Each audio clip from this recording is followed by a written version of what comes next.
Hello, and I'd like to welcome you to my shop. My name is John Norris, and we'll be talking today about some old school tools. These are some of my favorite tools. Especially today I'll be showing you how they're used in making a chair. First of all, I'd like to explain what I'm sitting on. This is called a shaving horse. Kind of like, whee!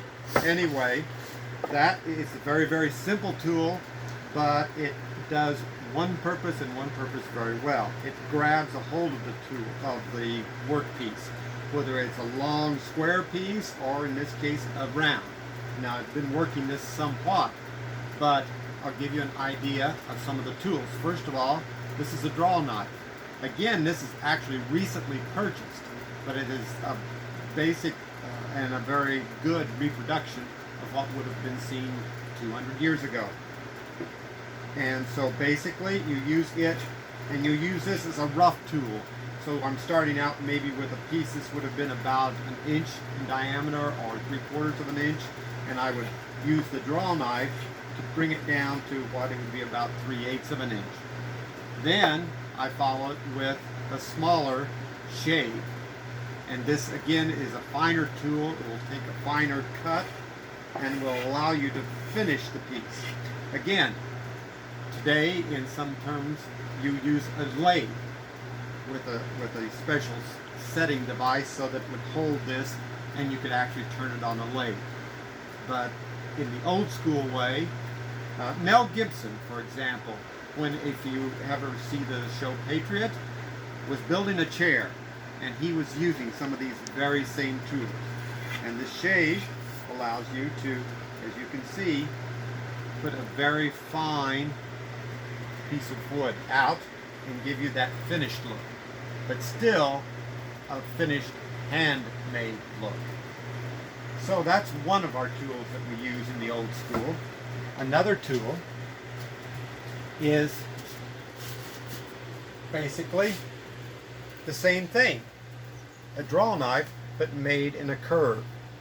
This will allow me to cup out or to scoop out the chair seat because it forms to your seat. And so instead of just a flat, it will allow you to give a comfortable fit to the chair. Now in today's terms you might use a router and set up a jig, and you could make this in that manner. But with this, you actually scoop it out. As you see, it gives you a really nice clean, but this is still a rough tool. You come back with this tool, and again, it's a shave, and allows you to cut a very smooth curl like that. The other thing is, when I'm building a chair, I'm using, instead of, in today's terms, you could use a drill and a drill bit. Well, I'm using what's called a brace and bit.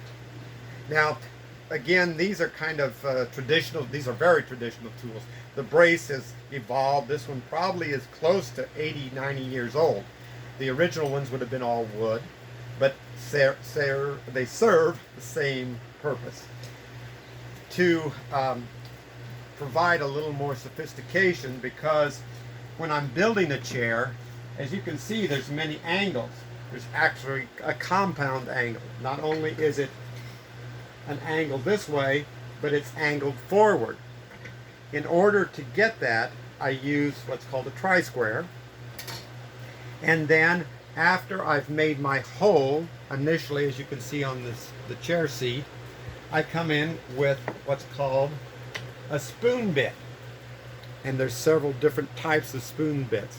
This provides, I can actually change the direction the bit goes, because if you're using a brace or a bit like this, you can't vary it. Once you start in, and it's the same way with a twist drill bit in today's terms, you're stuck with going that one direction.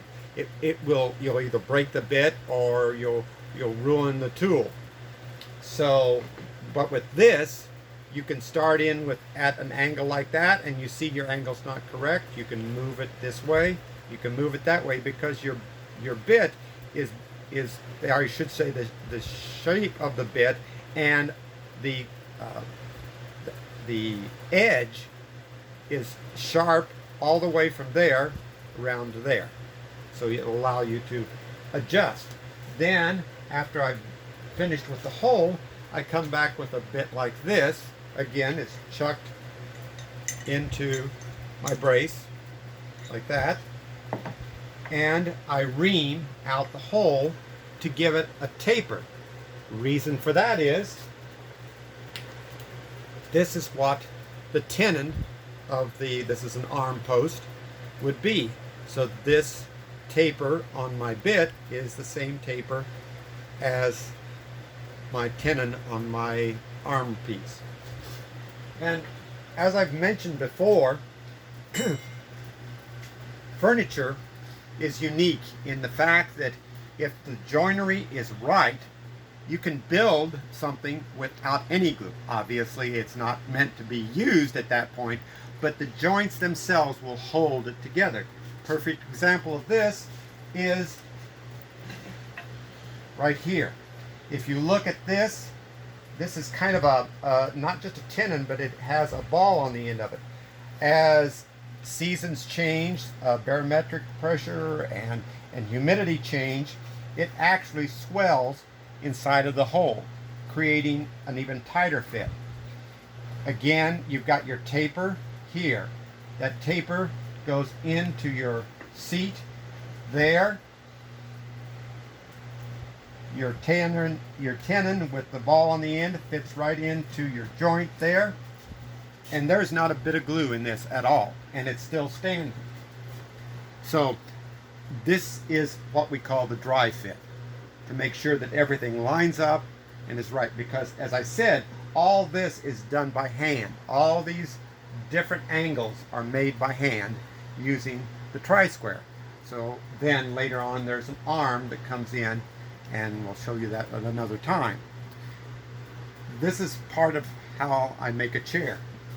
The other thing that is old school, again, goes back, well, as far back as the Egypt pharaohs, and that is using chisels or knives to carve. The carving that I do, there are many different types of carving. The carving that I do most often is called relief carving.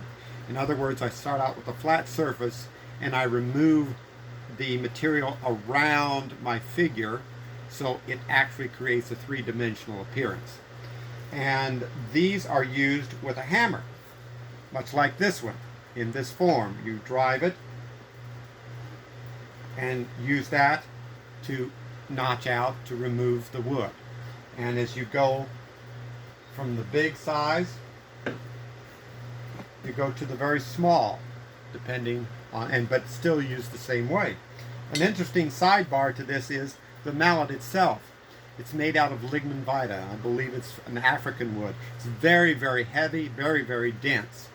And in the early days of shipbuilding, this was when they were being power shipbuilding, the propeller, the shaft that drove the propeller, as it exited out the ship, the bearing surface was lignin vitae. It would swell and keep it tight, and keep it waterproof, but yet very durable.